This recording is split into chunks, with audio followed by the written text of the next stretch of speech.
Oh, okay. Hotep, Black Pal.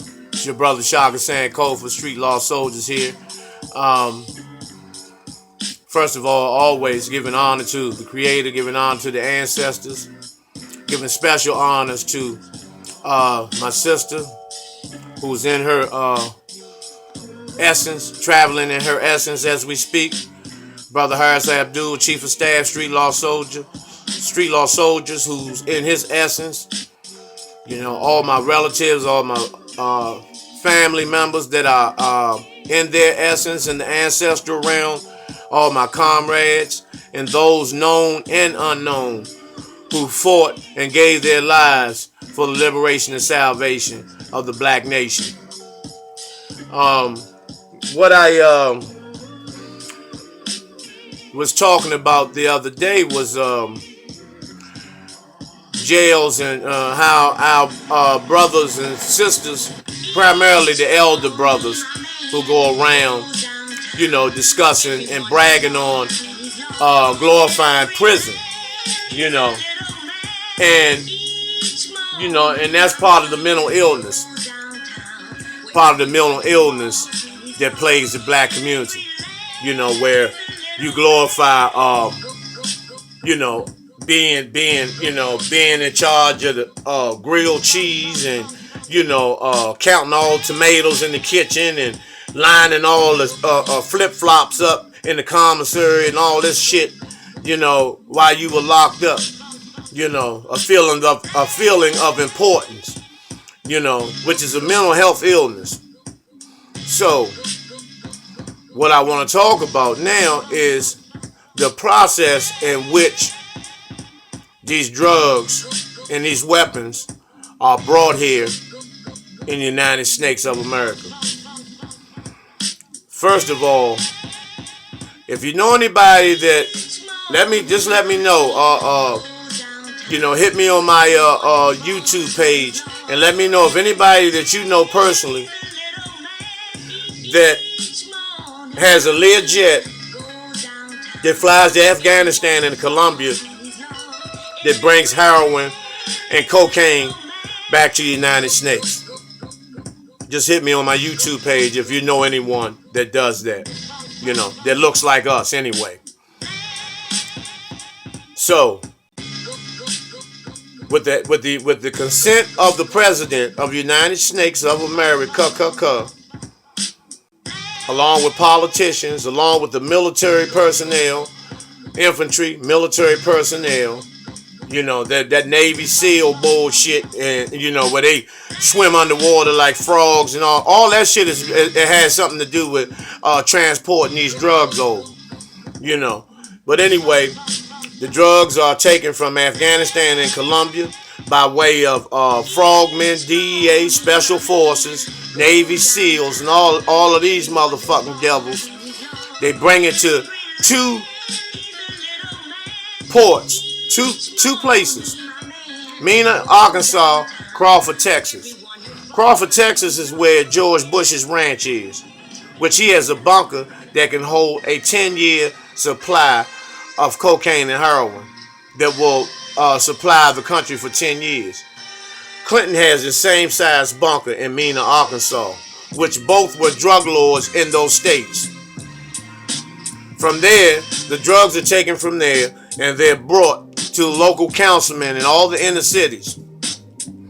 The councilman respectfully passes it to drug task force sergeants in each inner city, in each district, in each precinct. Because 99% of them are involved in this. Don't get it twisted. You know, and what they do, the task force, they pick certain people in the inner cities to be temporary kingpins. So when they pass it to them, whoever they pick to be the kingpin, they choose 2 lieutenants that'll be under them. And those lieutenants choose runners, hundreds of runners, and then the runners pass the drugs to the users. And that's how this whole process is done.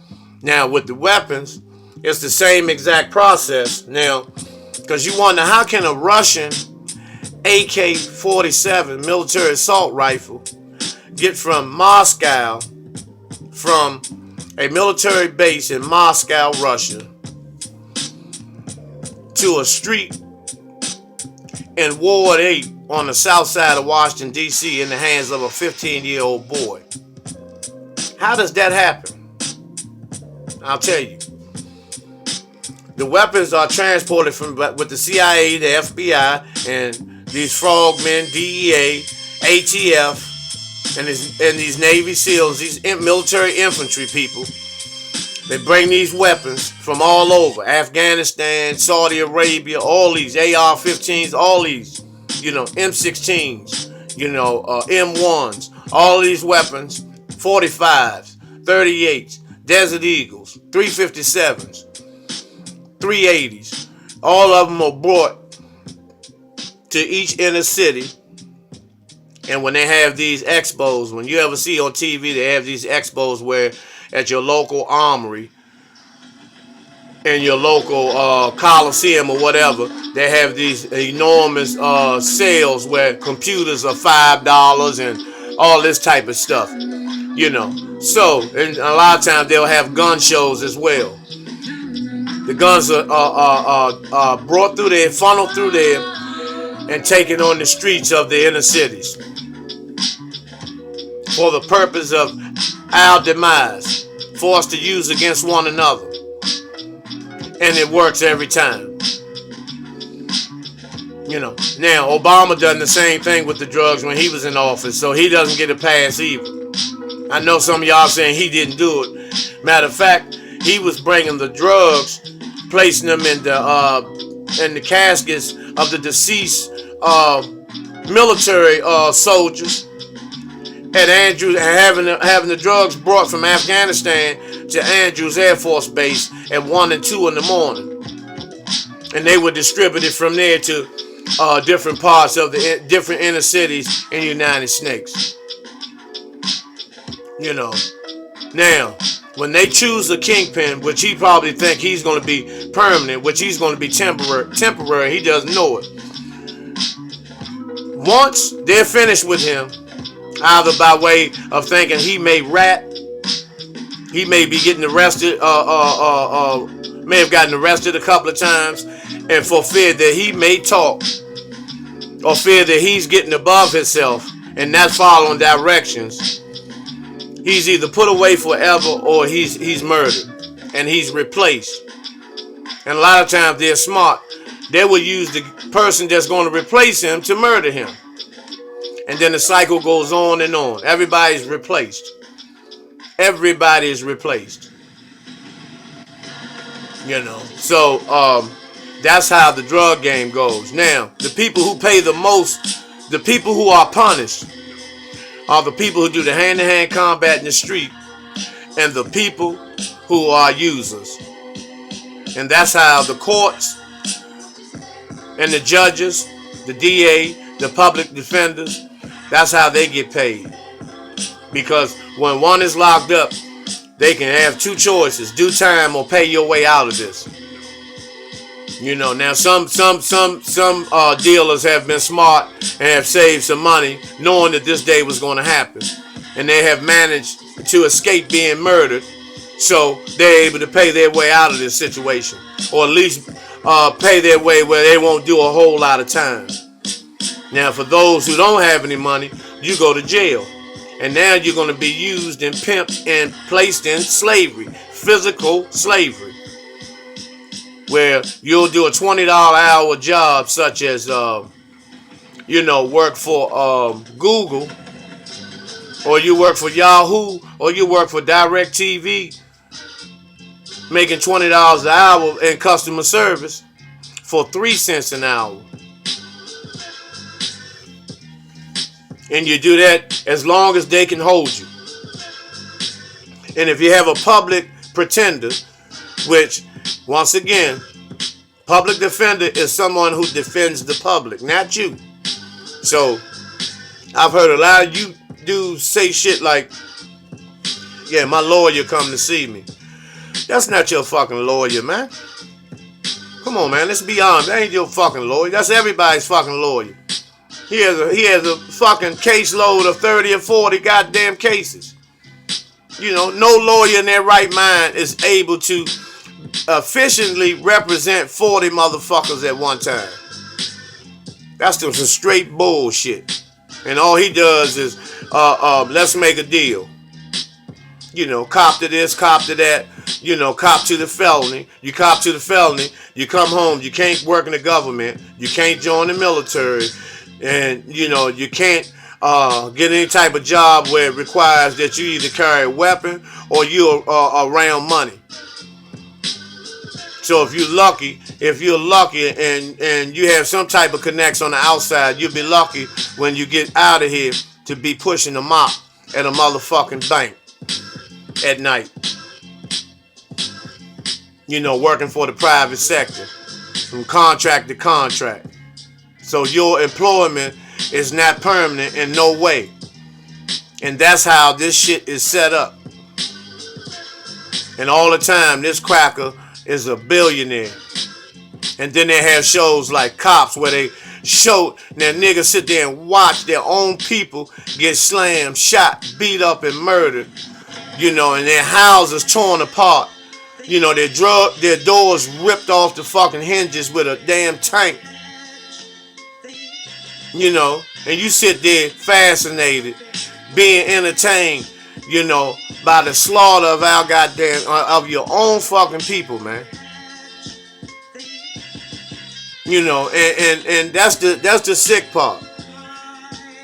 They make these shows where they get you comfortable in accepting your people being in slavery once again. And you're comfortable with that. And then they teach you that those people that are incarcerated is nothing but some shit. So you begin to treat family members like shit. And the reason why I know this from personal experience. And you're going to always be looked at in a certain way. If something's missing, or you act too happy, or any of that, or anytime someone accuses you of something, your own family. First, you're going to be wrong. If something missing, you're the first suspect. And if you're too happy, that means you're using drugs. So I know this shit from personal experience, and that's not including what an individual may go through when they're out in society, walking up and down the street, getting on bus to bus, catching subway to subway with your only necktie and your only white shirt and your Dockers, with your 3 resumes in your folder that you got made when you were incarcerated. You walking up and down the street, hoping, that someone will give you an opportunity to make a living. And so when that doesn't happen, because you have no type of moral support from anyone, the frustration kicks in. And it's human instinct for a man to not starve. You have to be a straight fucking coward. You have to be a straight goddamn coward to, You have to be a straight fucking coward to sit here and starve. And especially if you have children, and watch them go hungry because you are afraid to get out here and make a move to feed your children. That's never been the case, and it will never be the case with me. I would do anything to not only eat myself, but to feed my family. I don't give a fuck what nobody says. You can take that shit to the motherfucking bank. And if you will sit back and allow that shit to go down, watch your children go hungry, and you not do anything because you too afraid and too much of a motherfucking coward to get out here and put some motherfucking work in, you are a cold bitch. You are a cold bitch. There's no other way to put that. Because, like, once again, a real soldier gonna do what he can and do whatever it is. That's what's up, and it's good like that, and that's the same way we gotta be in Black liberation when we study. When we get out here and try to stand up, because the only way things gonna change, we have to stand up. Take this shit back. Take our shit back. And eliminate the niggas that are in the way that prevent us. Now, let me hit you with another jewel. You have black politicians, nigga councilmen, nigga school board directors, and all types of niggas in all these motherfucking political arenas that assist the devil and tells the devil that they will assure them that they will not allow the soldiers and their people through the gate. And when I say through the gate, I'm talking about into the workforce and be on a come up in terms of economical gain, in terms of being plugged into the social system, being plugged into corporate structure. You got niggas that will do that. These are naked lip, no hair on the face ass, tight slacks wearing, most of them tote Bibles, and that's just a fake out. You know what I'm saying? Because a lot of them are undercover gumps.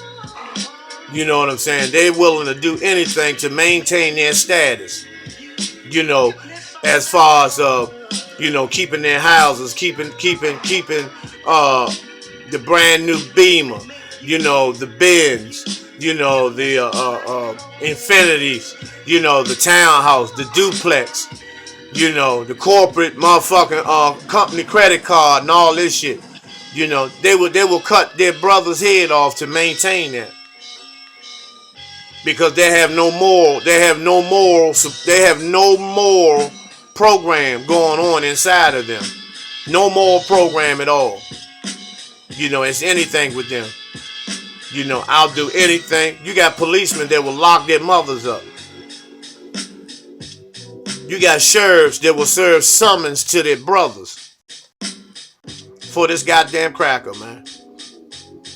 That will do anything to fulfill the need of the motherfucking cracker. And then when you hear niggas, you'll know a nigga. You can smell them. I know I have the ability to smell them niggas. And you'll hear him say shit like, I'm an American, or we lost today. We play such and such. I hope they don't attack us. United States, we gonna stand strong. When you hear phrases like that, you know that you have a Negro, you got a nigga, you got a house nigga in your presence. And it's a way to deal with him. And the way to deal with him is not to say anything. It's not to say anything. This is an action situation. You have to prepare yourself to take his motherfucking head off. And I mean in all aspects. Brothers and sisters, it's time to wake up. I mean, it's we got 1,000 Steve Harveys out here. Who says they don't give a damn about slavery. Right there, someone should have been calling for his head. Someone should have been calling for the decapitation of his motherfucking head. If he only knew what his ancestors, what his own fucking relatives done for his fucking existence, for him to be the coon, punk, clown, dick licking, butt kissing faggot that he is today. I know that his ancestors are ashamed of him. Because he is a straight piece of shit. You know, and I'm going to get on that in a few more future videos, especially when we talk about how Bernie Mac was murdered, because he just didn't up and die. He just wasn't sick like that. You all seen him. You never seen him ill on any movie. Then he's up and gone now. The funniest one, and then the corniest motherfucker who had issues with the funniest one gets all the motherfucking prizes now, all the breaks, all the shows. You know, and that's the greed and that's the selfishness in a nigga. You know, the reason why I do these videos, mainly, and I'm gonna be straight up with you, to help all of us become better people. To help all of us become better people. The black nation to become better. Because I love my people. I am a racist. Racist mean I am about my race. I am for my people. I'm not worried or concerned about no motherfucking body else. Because nobody else is concerned about us. Because at the end of the day, it's just us. And we need to understand that. And be cut and dry with what the fuck we do and what the fuck we stand on from now on. And I'm telling you, brothers and sisters, stand all the way up. Stand straight the fuck up. Stop walking with your back bent over. Hold your motherfucking head up. Stand up for something. Stop just agreeing with everything. Stop just going along to get along. Be a force to be reckoned with. Just don't give in. If you don't like something, you don't like it.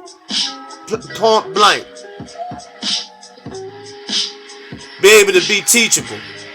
Be willing to learn something new. Be open and receptive. Start trusting in shit that makes sense to you, regardless of what you grew up to believe. Trust in your own heart. Trust in your own energy and spirit. Because deep down inside, you know what's the truth. But you continue to manipulate your own energy by forcing something that doesn't make sense into your energy. And you're getting the same results, which is zilch. Nothing. Nothing but a feeling. A 10-minute feeling. And a lot of you don't want to embrace who you really are because you are ashamed. Because you worrying about what somebody else will think, what your family will think, how somebody may see you. And everybody's been through that. Oh, you doing it because of such and such influence you. That's a good thing. To have a positive influence that's going to make you a better person, that's going to raise your level of consciousness and raise your level of understanding. That's a good thing. Who influenced you to this point that have you fucked up and believing in this bullshit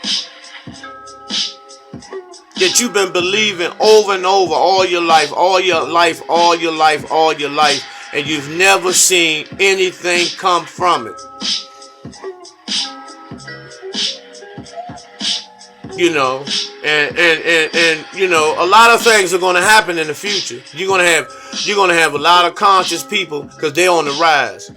You're going to see a lot of brothers with several wives. You're going to see families living together. You're going to see households with 20 and 25 people, and they're going to begin to live better. They're going to begin to have more peace. They're going to begin to walk high, mighty, and proud because they're slowly but surely coming back into their own greatness and living in the spirit of their ancestors and following the true and original traditions of our African ancestors. Watch what I'm telling you. And if you're caught up in this Eurocentric mindset, you're going to be left behind. You're going to be left behind. You're going to get trampled over. And there's nothing you'll be able to do about it.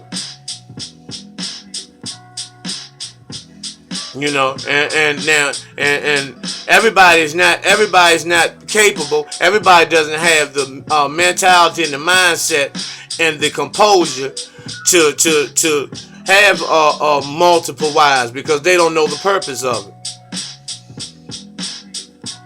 You know, they don't. I choose not to do that because I don't know whether it's meant for me or not, but the reason I choose not to do that because I have several other missions to complete. I'm on several different journeys, you know, and all I need is one, you know, mate to complete my journeys.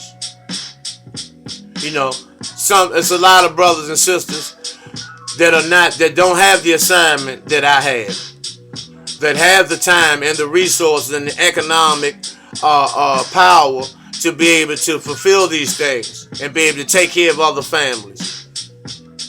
You know, I'm not in that bracket.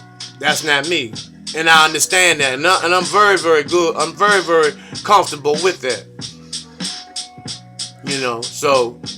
You know, these are the things that are going to happen, whether you like it or not. So, you know, it's best that a lot of y'all out there, you know, begin to start, you know, doing what you need to do, you know, to raise your level of consciousness and your level of understanding, you know, and begin to start practicing the traditions and customs of your ancestors.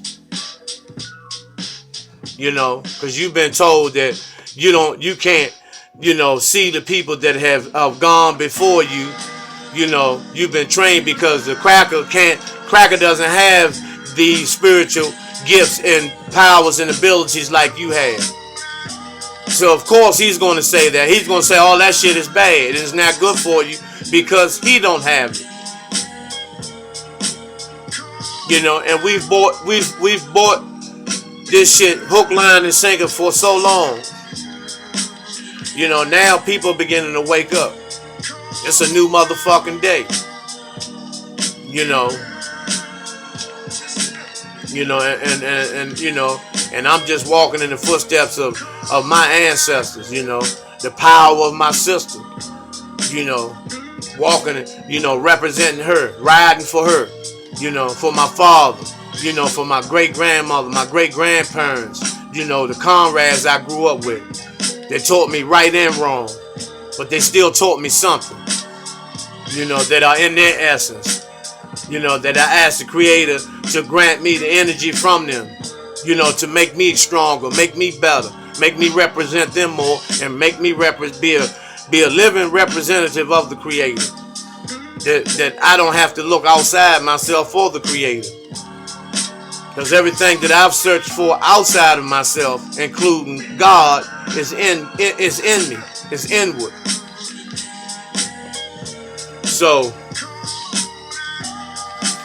and you know, for you all that, you know, that when you read the paper, you always read the sports and, you know, the Metro, see who's dead and all that bullshit. You got to start reading world news, front page. World news, historical, you know, what's going on around the globe. Because what we want to do is, you know, create Pan-Africanism, where our brothers in the other continents, that we all link up together.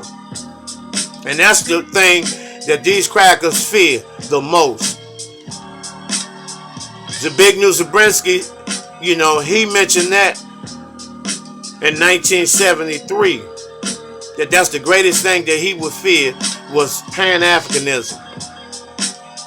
You know, Patrice Lumumba, David Biko, you know, Thomas Sankara, Marcus Garvey, Noble Drew Ali, you know, Father Allah, you know, Elijah Muhammad, Malcolm X, Dr. King, Huey P. Newton, Fred Hampton, Mark Clark, Dr. Khalid Muhammad, Harriet Tubman, Sojourner Truth, Denmark Vesey, Gabriel Prosser, Nat Turner, David Walker, Murray McLeod Bethune, Queen Nzinga, Queen Yah Santiwa, Coretta Scott King, Betty Shabazz, Merle Evers, Fannie Lou Hamer, and the list goes on and on and on. So many of us, so many of our ancestors, you know, who laid it down, who put in the work for us to make these connections. So let's get it right. Let's get it right, people. Come on, y'all. We can work together, you know, and take back what is ours. We are the original motherfucking everything. Always imitated, cannot be duplicated. Just like in the movie Get Out. What they were doing was snatching these brothers up, you know, demelanating them, taking their melanin from them to make them stronger. For fear, they have a fear of genetic annihilation. And no movies are made for nothing if it hasn't already, if it hasn't taken place, which I know it takes place every day. Yeah, plenty of those type of crackers out here that does that type of shit. If it wasn't, why is 1.4 million black men still missing today? 1.4 million. That the CDC, CIA, you know, picked them up off the street at night, the homeless, you know, the stragglers, you know, the substance abusers, you know, pick them up, clean them up, you know, and demelanate them. Because they figure that they look at them as undesirables, that nobody would miss them if they were gone. But it's, we catching on to you motherfucking crackers. Believe that. And I'm going to get back with y'all. Peace, Black Power.